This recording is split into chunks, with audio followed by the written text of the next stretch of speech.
the Apple event was utterly disappointing. And the reason why I can say that is because...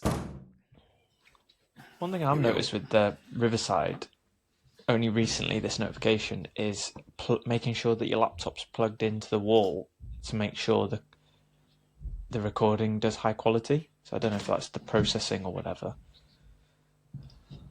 That's interesting. Yeah, because what I noticed on the last have episode... you crashed? No, I'm still here. Hopefully you can hear me. Yeah. What I noticed on the last episode is that the audio was out of sync. With me? Like some sort of anime thing. Yeah, so I moved back into the house because I clocked that, thinking it must be the garage Wi-Fi is not as powerful. So, gone back to Route 1. But no harm in trying. Yeah, makes sense. Just trying to open my notes. So I did my first live stream this week. Was it this week? No, last week. Which was good fun. Oh, yeah. And did we actually say that we were going to do that on here, or was it separate? No, separately. So I think... So two things have happened in the last couple of weeks, but maybe we can pause it for the next time. But it's the accountability of the making a video each, right? Yeah. So you've done a video, I've done a video, in hope that we start building our own kind of channels with more bespoke content to specifically what we're interested in doing. Obviously, you're going down the 100 videos, see what sticks, kind of like documentation. I'm going down the Ryland's Six-Figure Academy business, entrepreneurship, community group type stuff. So yeah, it'll be really interesting because chances are things will bleed into both channels, right? Bleed into the doorstop and also here as well. Yeah, that makes sense. Which I think is fine. Funnily enough, like a couple of weeks back, I looked back at all my old YouTube videos. So I saw that basically from somebody else's account, they were subscribed to my old YouTube account, which is my City and Wool account, which is my university one. And from there, I looked at old videos that I did in my third year, I think, of university, and the way that I speak is different. The way that I am, like my mannerisms, or like the dryness, or the like low energy kind of stuff, like execution of like delivery of information. I'm still as succinct as I like to be, which is good. But just watching those back, and I did like 10-ish episodes, and I've always said from episode 0 to episode 10, I've become different. Like I'm more like, hey guys, welcome to YouTube. You know, that whole like YouTube energy that you have, or like video energy, that's starting to appear just because I started. So it was really encouraging to like look back at old videos and see all that stuff. And then secondly, I started like looking back at all like Instagram stuff, you know, like go right back to the start time. And I've always done design and I've always done drumming. So like design / business and like drumming, and it's like forever in your timeline. It's kind of like cool that I'm still doing those things. They've taken different forms, different kind of intensities or like levels. Like now I'm drumming for Kim, which is kind of cool, right?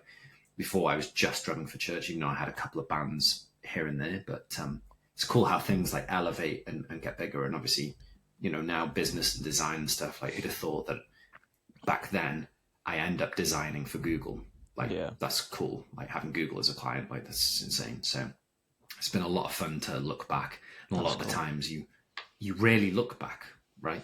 So did you look back before creating your new chapter video or whatever you want to call it? Because I guess it's not a video from the start, it's sort of re-kicking off. It's sort of like a relaunch. Or did you look at it afterwards in reflection? So I looked back, and then I just started to write notes because I knew I wanted to do a stream. I saw an Instagram post about like the quickest way to start making content is just like whack a stream on, and then while you're doing the stream, just record videos in the stream. So I'm still to go back to the stream because I only did it for maybe an hour and a half or something. Go back to that stream, cut out like shorts for it to then produce content. So then I've done 1 hour of like sitting still for a couple of hours to just bash out a few things. And then at the end of it, I did an actual video that I wanted to clip for my own channel. So I did that. So I'm kind of like doing two things at once. One, if there happens to be interaction with the actual stream. Yeah. And then secondary is it's producing episodes and shorts alongside it. because not everybody is going to be watching your stream at that time, specifically in the early days. So I thought that was really, really cool to do. So yeah, I looked back at old videos. I also looked back at, I have this like really old document, it's like a Google Drive, and also a Teachable, I think it's called Teachable, like a Teachable course, which is the fleshings out of my like how to build a 6-figure agency. So I'm like, I did all this stuff, but I kind of like parked it. I didn't park, I kind of just like lost interest probably, and had other things that were like more of a priority at the time. So I'm essentially reviving that stuff and being more intentional with it. So half of my content for the community is kind of already there. So I'll add a link in the description to my community group, which is the 6-figure agency. And it's ultimately if you're working 9 to 5 and you want to become your own boss. To cut you off, is your mic linked up? Because you're quite quiet. Because I've noticed that my volume's on max and it isn't as clear as I usually know it. But I don't know if it's my settings. Yeah, I'll check. So my inputs on that side is good. So that's good. I'll check in here. It's because there's like... Unless it's just in the post that it'll sound better, but... Oh yeah, it's the wrong mic. And I can't change it without possibly stopping the recording. Okay. But I want to change it. I need to change it. So can you jump how out and about jump I in? leave? Yeah, let me try that.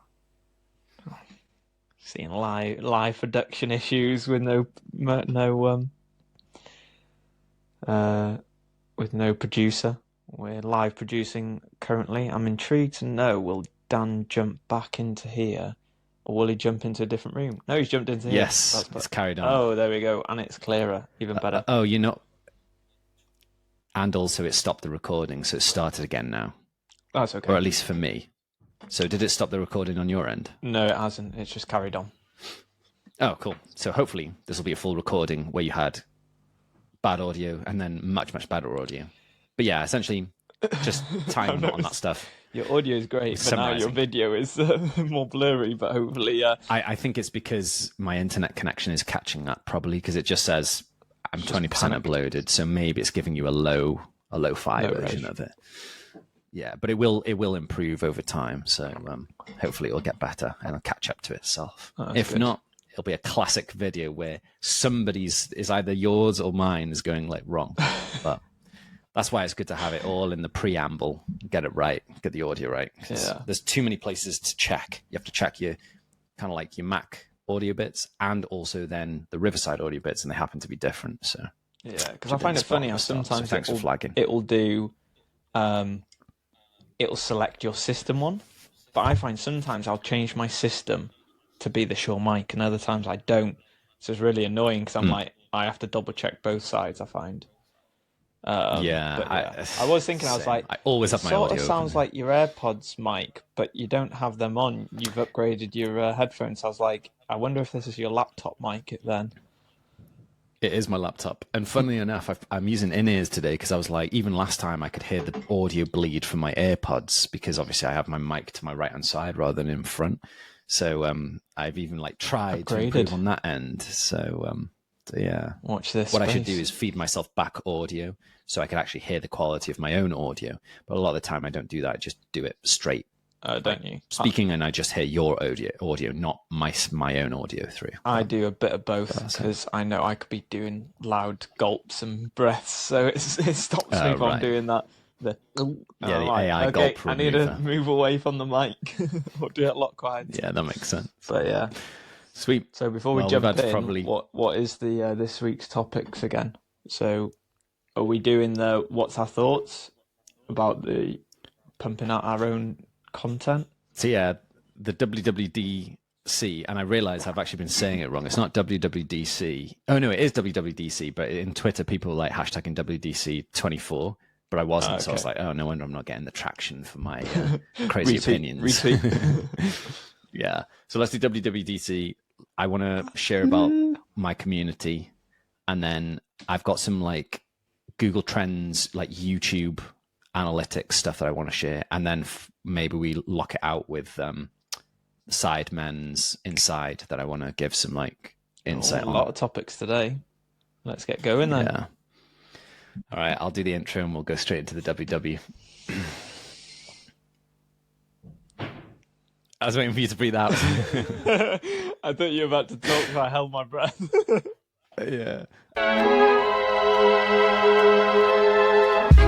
Don't be a doorstop. Don't be a doorstop. Don't be a doorstop.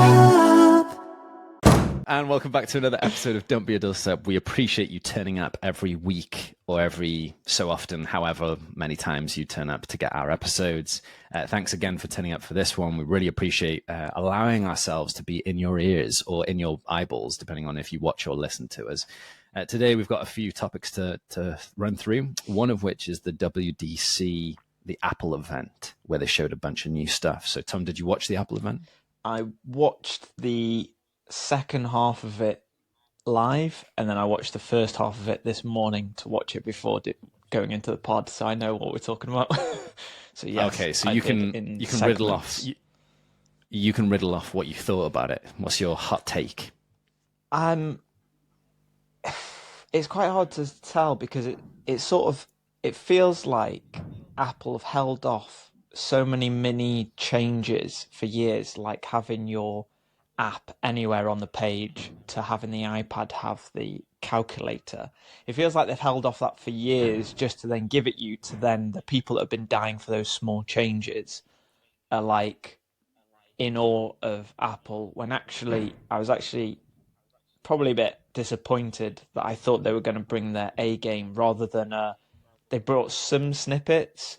Actually, their main development was in the Siri element, which I thought it was cool having it around the edges, I must admit. But the fact that that's not even coming out yet, and it's only coming out for the new phones, completely new phones and iPads and stuff, so it's forcing everyone to upgrade. And actually, it's got a element that it can push it to ChatGPT, so it's not even all integrated. So what I thought could have been this mammoth of Siri integrated with ChatGPT, but I guess from a security point of view, it's better, but it seemed a bit drip feeding you this small thing that you've been dying to have for years. So then you're in awe. So then when you listen to the second and third part of it, you're more fascinated with what's gone on, when it's a bit, I don't know, not so impressive just yet. I don't know. I've seen other people started using iOS 18 and they're loving it. But again, they're quite fanboys similar to me, and I think are just like, finally, we don't need a third-party app to do X, Y, Z. But that's the thing. I felt like it was Goliath stamping on these third-party companies and destroying them. Because I noticed even with the Mac one, the fact that you can push it to one side and it pushes it into whatever quarters, or you can have shortcut keys to make sure it's, let's say, in quarters or halves or whatever, that I know that you tend to use more than me and you use a third-party company to do that. Well, they've just been squished like a bug, which, yeah, I'd be so gutted if I was one of those companies that maybe have built your finances, resources on that, to then hopefully springboard you, and then you sort of chopped off at your knees to some extent. But yeah, what's your thoughts? Yeah, I would go even more severe to be like, the Apple event was utterly disappointing. And the reason why I can say that is because I've been using generative AI. I've been using ChatGPT. It's like fully integrated into like loads of stuff that I do. So I use AI to help assist with efficiency, like almost everywhere. So for me, you're absolutely right. They've just caught up to some of these stuff. I personally feel like, you can change your home screen's colors. Like, the reason why that never happened is because you start making it kind of like ugly, right? Yeah. So if somebody has like weird colors, it makes it ugly. It then doesn't have this like brand consistency. And I think, to be honest, Steve Jobs avoided that stuff because essentially he kind of felt that people don't make good decisions. You should make good decisions for people, kind of thing, right? Yeah, so especially when it comes to colors and stuff. That tinting is a clever concept, but unless it matches a color on the wallpaper, it looks proper naff. It looks proper cheesy, as if you've got a kid's phone. And one of the things that Android have always had is the ability to change the font to kind of like Comic Sans type stuff, or like kids or whatever. So it has this like squiggly writing, right? And that's always looked whack. Mm-hmm. So you've opened up. Yes, I know people want this, but I'm like, it's a non-thing. Like, we would have been fine having the same stuff, and I wanted what I wanted with the AI stuff. So firstly, I thought it was great branding that AI now stands for Apple Intelligence. So everybody searching AI will think Apple Intelligence, whereas AI is a concept that doesn't belong to anybody, but Apple have essentially like now kind of owns the concept of AI because of the association with the AI letters. Yeah. So I thought that was great. And I felt all the AI stuff, I've seen it all before. So I use Midjourney, so I know how to generate images, and I've used ChatGPT. So there was nothing extra special, really. And when it comes to drawing out mathematical equations, so they had an iPad app where they were drawing like 4 times 3. And then as soon as they write the equals symbol, it would automatically calculate the formula for you, or the equation. But for me, I'm like, cool, that's nice. I mean, that felt like a nice kind of like cool, where, you know, in a roller coaster where you're cranking up the kind of like the to the top. It felt like cool, we're starting to get somewhere. But then it was just utterly disappointing. You know, when you get to the top and it actually just levels out. For some reason, I just had this vision of, you know, is it the Shut Up Crime is the guy that throws whatever? It's like, imagine if he jumps in and be like, shut up iPad, and throws it, because I didn't even need that feature anyway, and just throws it across the room. Because exactly, they always have said that essentially the iPhone, let's say for argument's sake, the iPhone 10 was the first thing they came up with, and then they were like, right, let's remove all the features and just drip feed the features to catch up to what we actually initially designed like years ago. That's always been the kind of idea that Apple have had this in their back pocket and just been drip feeding stuff. I guess the element from AI, I think it sort of re-highlights that Apple is for probably the main market rather than the inventors and the people that are ahead of technology. Really, that if you are ahead of technology, you're more likely working for Apple or Google or whatever, but then you're drip feeding the main market that might not be using ChatGPT. So we'll be being like, this is the best thing ever. I can change my... Yeah, it would be very interesting, the adoption. Would it mean that everyone's adopting AI because Apple has basically transformed everyone's phone? But where it falls down is it's only everyone with a brand new laptop, iPad, iPhone, or whatever, which I thought those smaller features would have been released to 13, maybe 14 above, that it would be strong enough to do the tech stuff at least, and maybe not the imagery. So I was sort of surprised that they didn't, bring that all to market. But I guess it's for people that are intrigued into that. They might not know ChatGPT, but they know Apple and intrigued in the Apple marketing style, because I'm sure more will be pumped until it gets launched, and they'll be like, oh, I need that. So they'll think they'll need a $1,500 phone rather than just subscribing or even getting free ChatGPT to do the bits that they might actually just need. So I think the adoption would be very interesting. More probably the land would be more interesting than the actual pitch. Yeah, they've brought it to the masses, so kudos to them. Great. But for those of us in the masses, we essentially wanted something additional, and I think it wouldn't have been too big of an ask. For example, there's this idea of AI agents, right? Which is essentially you give a task to an agent and it does it for you and it returns back with the results. And you can have many agents, and you could have it that you pass like a task to one agent. Once that's completed, the second agent takes it, the third agent, right? Like mini bots of some sorts. I think if Siri was essentially an AI agent, you could be, not only could you say, hey, could you book us a meeting for that event tomorrow? And it contextually knows, well, in your calendar, you have an event, which is basically a gig in London. Therefore, like, you know, it's not necessarily just about contextual information. So I can speak in abstract senses, but I would like it if it was like, hey, can you book us a dinner, like a dinner in this location? And it could do it. Now, Google has done that type of behavior before, or that Apple could do phone calls on your behalf or something like that, to be much more like a personal assistant. And much more intelligence, rather than just like, oh, rewrite this email for me.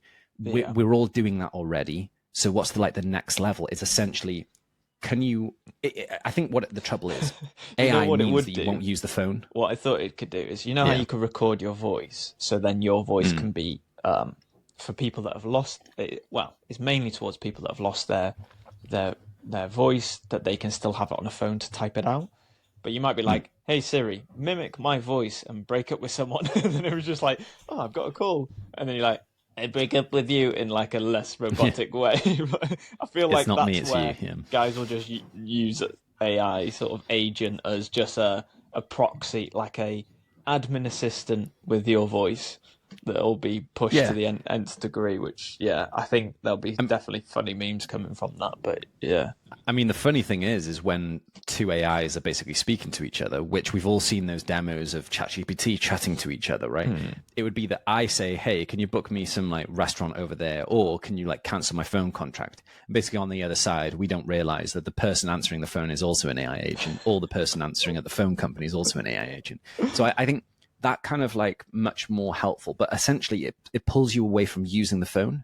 So this is why I don't think they're going to fully integrate Siri as this like massive capable like AI agent, because it means you're going to use the phone less. But I think I'm pro that, but Apple wouldn't be pro that. But I essentially, think with Apple, it's not necessarily using your phone less, because it'll always be like a brain in your pocket. It is more than tapping into you'd wear your watch for your health, and ideally, I would say you'd have wireless headphones that you're constantly talking to Siri if Siri was the assistant. So then you've always got your phone. But I think Apple isn't as bothered about the retention of you staring at your phone, because they don't get like, that's more Netflix or probably more YouTube and TikTok because of advertising. But actually, I think Apple don't care for the advertising, because once you've got the phone, they've got their money.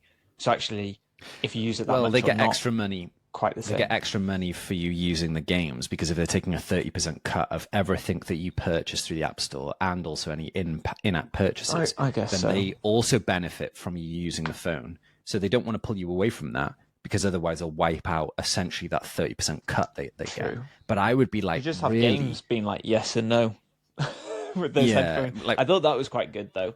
I must admit, something minor, but it's like, do you answer the call? And you're like, no.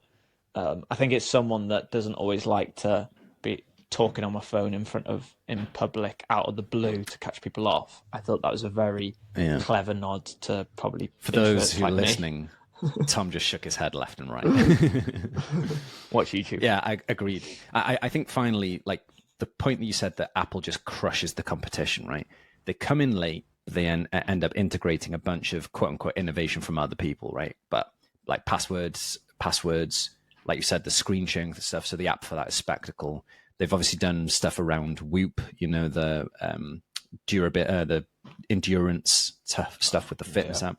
So I'm like, will they, like even PayPal, right? So now that you can do essentially like touch to pay somebody, touch phones, of course, then essentially PayPal's share price started to plummet. So if Apple are good enough to bring down PayPal's share price with bringing out features in the same way that they brought down Intel's share price by saying that they were doing Apple Silicon, then like you've just got to keep on innovating, right? So long as you keep on innovating and not worry too much about the competition, you can still exist.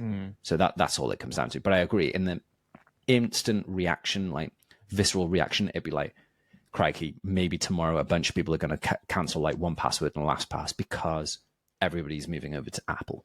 So what can you bring? What can you innovate on? But So yeah, that's the trouble with like out of interest, volume, like size. Right? Okay, you weren't impressed by it.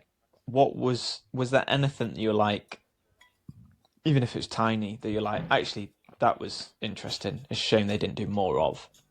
Or was it literally like nothing stood out for me? I think the whole iPad drawing maths stuff was very clever. However, the trouble with that is like, what happens if you just want to work it out for yourself, right? And you don't want Apple to intervene. So you might be like drawing something and like planning something, and then it's intervening with like answering the questions. So then essentially you like eliminate your ability to do I'd math assume it's because an you don't care anymore. But because what I noticed watching it this morning with a fresher brain, it looked like the notes was in the calculator, so it's a separate note. But then they started writing notes, and it was editing the notes into like paste in this word or do this or do that. So I'm there going, I wonder if there is a trigger, or unless it's just a tab that you have to be in that tab to do the maths. I don't think that was particularly clear of. I think it was like a different tab for the like the math workout stuff. But I agree. because they were doing notes and stuff. Like what was cool is if you have a particular handwriting and then you want it to like finish it in the same handwriting, it was able to do that. Yeah. So that's kind of like nice and gimmicky, but yeah, I definitely wanted something more like AI agent level. Yeah, because the only two things that stood out for me was the fact that you could nod yes and no. I don't know why, but that was small but useful. But actually being able to allow someone to take control of your iPad, so basic, but there's always someone that's normally elderly people, I've noticed, tend to have an iPad and a phone rather than a laptop or whatever. And you can't actually take control of an iPad, which is really frustrating. And sometimes they don't always know how to screen share, or they can screen share, but then don't know what you're talking about. It's just the fact that you could doodle on it. It's like, again, it's something so basic that could have been launched right at the start, or like at least 5 years ago, or whatever. And it's a shame that's like, I'd love to know how they, what list do they have of everything that they're thinking about? And then B, how do they prioritize it going, oh yeah, the calculator, we're going to push that this year. And to make it look like we deliberately held back, we'll add this like doodling maths element. When you're there going, I don't think anyone really cared about that doodling maths to my knowledge, because now you're selling an iPad and a really expensive pencil, which is like, I don't think people cared about doodling it on, but I don't know. It's sort of, you're creating a problem and a solution at the same time, and a problem that wasn't even there. Agreed. Yeah, I agree. I no doubt they have a bunch of user researchers and stuff asking people for this. It's just people behind the app store going, oh, this app's doing really well for 5 years, right? Let's crush this. Well, Amazon's been known to do that, so it's probably likely that Apple would do the same. You know, like Amazon will have like somebody's creating a really good bag, and then all of a sudden there's an Amazon's basic version of the same bag. So I wouldn't put it past them, because they have this like data. Essentially, what's great about Apple is, for them, is they own an ecosystem. So of course they can do whatever they want within that ecosystem to benefit themselves. And this is why it's better to always have like a product or an idea that potentially could be in its own ecosystem, rather than having to rely on other things. But you have to rely on other things to begin with to get the volume and the scale. And then over time you separate. Question. The bit about that you can mirror your iPhone to your laptop, I'm pretty sure they said that last year, never actually brought it out properly, or must have been a very light version. B, what was your thoughts on that? Because I thought that was a bit random, that I'm like, I never really think, oh yeah, I wish I could do stuff off my phone on the laptop. I guess it makes you not go off your laptop, but what was your initial thoughts of all that side of feature? Two thoughts. One, I think it's great for app development, because I want to use my own phone and I have to like plug it in to be able to see it, or like you can do it through Wi-Fi. But if that's like just slicker, like more smoother, more integrated, then it'll just it'll be more performant. So that behavior does exist, but it'll be more performant, which I'll find useful. The second thing is, you know, when you have like a two-factor authentication, and it's not that they send you a text, but they ask for you to input a code that you have to get from your authentication app, then that would be easy. Because I'm like, okay, cool, where's my phone now? Now, randomly, I happen to be using my phone as a camera. So could I now see my phone, be able to open the authentication app, copy the 6-digit code, and paste it into the web page that I'm looking at? That would be useful, because otherwise I have to copy. Now, that would be I still can copy across devices. So when I copy on my iPhone, I can paste it on my Mac, which is one of the best features. I use that all the time. But yeah, I would say it's the authentication approach. I get the vibe though. It'll be like, that is really useful. But then when you try and look at your screen, it'll just block it off to be like, you're using it as a webcam. You can't use it for anything else. Yeah, which we'll it bring does. this feature it does do that. in 5 years' time when you're desperate and in need of that nice drink of water.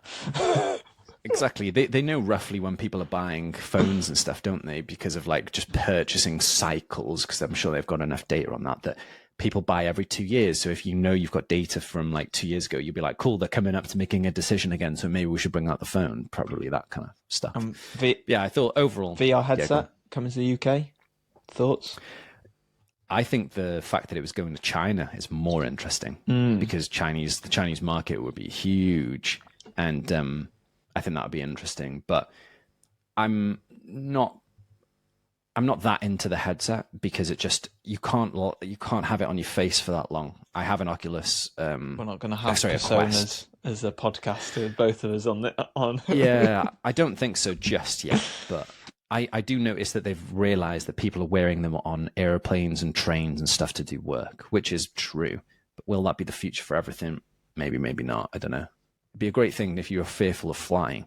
You could just like transform it to be like, oh, I'm just in a field and I'm actually on the ground. Yeah. Therefore, they won't have vertigo or whatever. I thought it was more interesting the fact that I think an airline, I don't know which airline, but an airline were going to buy them so you can use them there, I guess, as a guest. I'd find that more, in a weird way, more useful, that sometimes you do an experience and you can use that rather than... That sounds like Virgin Airlines. Probably sounds like that. Virgin Atlantic. I've got it and just carrying it everywhere, because obviously you might get blamed for that's not in your laptop bag, you need to pay for an extra bag or whatever, like all the little mini fluffier stuff that you don't know, and there might not be rules because it's not a computer but it's not a phone, it's in between, rather than makes sense. I would probably only use it on an airport, so just have them in airports or whatever. It's like an extra agreed. purchase. But yeah, I came in hot on that topic. Yeah, going on from like obviously what we chatted about last week, which is the Sidemen stuff. Yeah, creating their inside reality TV show.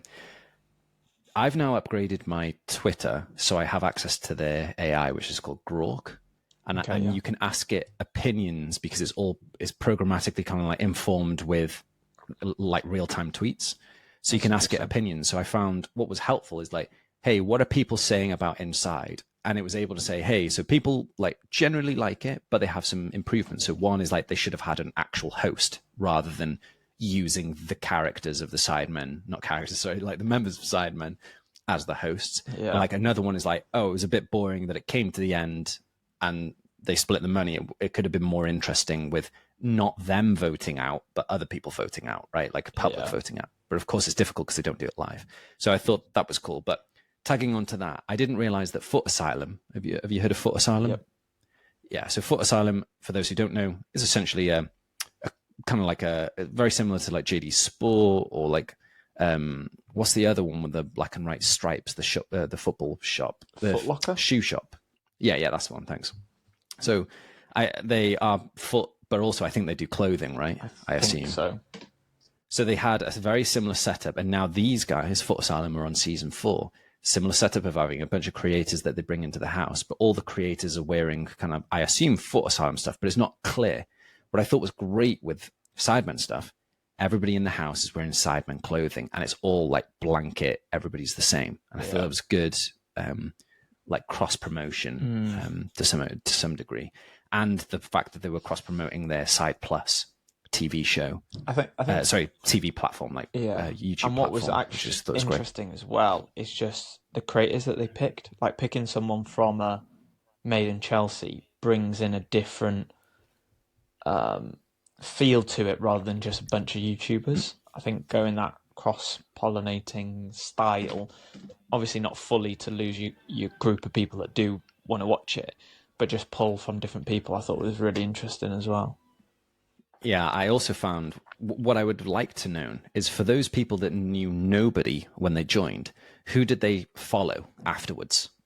Now, for me, Angry Ginger was like, I like this guy, I'm going to follow him because I knew of him, but I didn't follow him. So I'm like, I wonder who's had the highest bump in social interactions off the back of it when you've come in and there's like you've not been known or a particular group of people don't know you. So I thought that was really interesting. You should ask Grok or whatever. Is it Grok? My name's Grok. Yeah. Grok. But tying on to that, inside YouTube, there is an analytics like part to your YouTube channel. They have something called like a tab called Inspiration. Yeah. If you tap on the Inspiration tab, you can search for topics. So you could put in Mr. Beast, you could put in Sidemen and so forth. Not only does it give you what people are watching on that topic, so most popular videos right now on that topic. So it'd be like these 3 videos are being watched underneath the Sidemen theme or category. It also can give you content ideas. So if you click on, like, it doesn't always show it to you, but it shows you like the things that people are searching, right, that are aligned to that topic, Yeah. and also the content gaps. So then you can basically find something that potentially that the Sidemen are not speaking about, that the Sidemen community would like. Yeah. So if you're dry on YouTube ideas, going to that hidden like inspiration tab where it shows you not only what people are searching for, but the content gaps. I thought that was special. So I'd never noticed that they had content gaps side. And this ties in with something I said on my live stream around Google Trends. Google Trends is a site that you can see real-time searches. And again, if you wanted to start a Twitter account, or if you wanted to start live streaming, you could use some of those topics that turn up in the trending kind of like thread to speak about, especially if it was relevant to what you were interested in.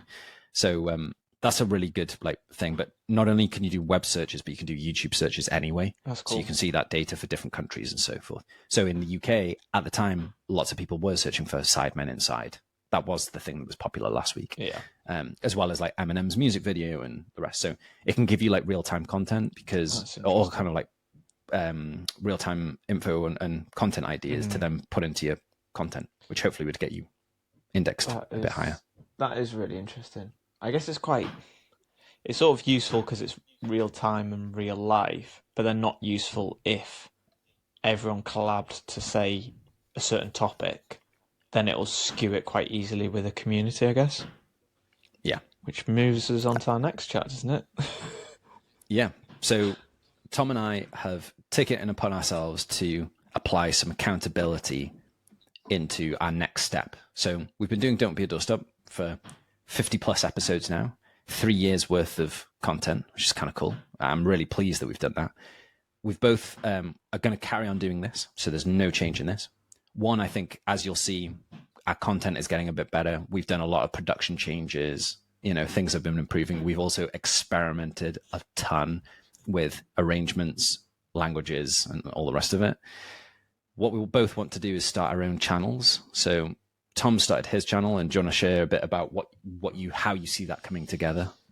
Yeah, I wanted to do more content. Don't know what topic or how to perfect, but I remember hearing it was two guys and Mr. Beast, and I should promote them, but I can't remember what they were called. It's basically two like storytellers and Mr. Beast, and he basically said loads of people want to be YouTubers, but what you should do is create 100 videos and then talk to me. And his point being is the first 5 will be probably rubbish, and then you'll learn from those 5 of is the audio bad or the lighting bad or the thumbnail, and then you'll learn, and then obviously the next 10, looking back at them, will probably be really bad, and then you'll slowly improve, and by the 100, you would have learned a lot of skills along the way, but then you'd know your craft and understand it and what you're good at and what you're not so good at and all that side.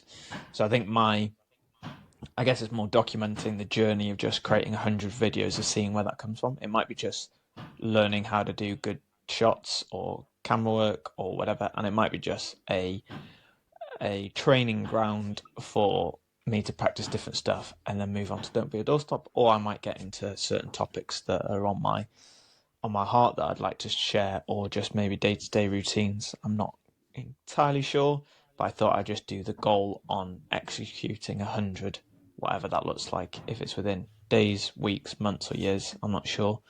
Hopefully not years, because I'm not sure if I can make 132, but we'll see. Hey, be optimistic. I've got my Apple Watch to keep me alive, but well, I get bumped off the next one, so maybe I don't. So we'll see. But yeah, that's a bit about mine. Do you want to go ahead and talk about your one? Yeah, so for me, I kind of did a bit in the preamble, but as you see, we're also still perfecting stuff because we have bad audio and choppy video and stuff. So even at 50 episodes in, there'll still be things going wrong. But for me, the skill of talking straight to a camera is a unique one that I don't think many people have experienced, as in direct down to a lens when there is nobody there. It's a different skill, especially when you're talking to yourself. Again, with streaming, it is again a different skill because there's no takes, there's no cuts, there's no distractions. So how do you do it in one flow? It doesn't mean you have to speak all the time, but yeah. So I'm doing a little bit of live streaming, solo videos, and the reason is I did start building a community of like way back, or like content to start building a community around building a 6-figure business. Right now I have a multi-6-figure business, which is awesome. And I want to just throw down the ladder. So if somebody's in a 9 to 5 and they're finding it really kind of frustrating that they're building their boss's dream rather than their own dream, I want to give that opportunity of that like 5% of motivation that you require to either quit that job or to start that side business or to do that side hustle, and then build it up to a way that you can quit that job. Essentially putting people in the places. So we've talked about being a doorstop, and we want to avoid being a doorstop to being a hammer. So cool, how do you now be the hammer? So it's essentially the hammer part of the doorstop journey. So yeah, it's Ryland's 6-Figure Academy, where it's all about building businesses. It can be a variation of businesses. I was wondering about making it as a specific like digital agency, UX agency, design studio and that stuff. But I'd quite like to keep it broad right now and see what happens. So there'll be a link in the description to join the community, to join the academy, sorry. And I'm hoping that we'll all be able to share with each other, because as you see, like the best thing is that we've never stopped learning, and I'm always wanting to continue that learning process. So yeah, would love for you to join. It's free right now. It's going to cost at some point, but right now it's free. And if you get in at free, it's going to stay free. So join now, because then you won't have to pay. And then there'll be like this Indiana Jones where the doors close, where a couple of people slide underneath and where that rolling rock is coming after you. Yeah, definitely. And I think building a community is another skill set that I'd like to try. A lot of these things that we do are kind of like outward facing. So building something where you have that interaction, like you and I have done coaching calls and stuff, and having that like one-to-one or group, being able to see somebody further things along. Like one of my friends, he wanted to start YouTube videos and explain things in really simple terms and simple kind of like concepts to people. And he has a YouTube channel. Now I was like, cool, like when's your first video coming out? He's not done his first video yet, but I spotted that he followed me, subscribed to my channel. And I'm like, oh, this is really exciting. You have the channel and it's named the correct name. You don't have any videos yet, but like that's one step of many steps. Like to build a wall, heck, you need the first brick, don't you? Yeah. So I'm like, oh, that was really exciting to see. So I think I buzz off other people pushing themselves and getting out there, because I'm trying to do that for myself. So why not have a bit of company along the way? So that's my community one. Oh, is that a wrap, or is there any other? I can't remember. I think that is a wrap. One thing I would just say is, if you haven't subscribed to Don't Be a Doorstop, please do. It'd be also great if you can like the video, because that always helps getting ourselves out there for a little bit more. And if you haven't yet subscribed to Tom's channel, go over and subscribe to him, and also my channel. And if you want to go into the, if you want to push yourself and get into the 6-Figure Academy while it's free, there'll also be a link in the description for you. And that's it. So as always, keep hammering those nails. Bye for now. Bye.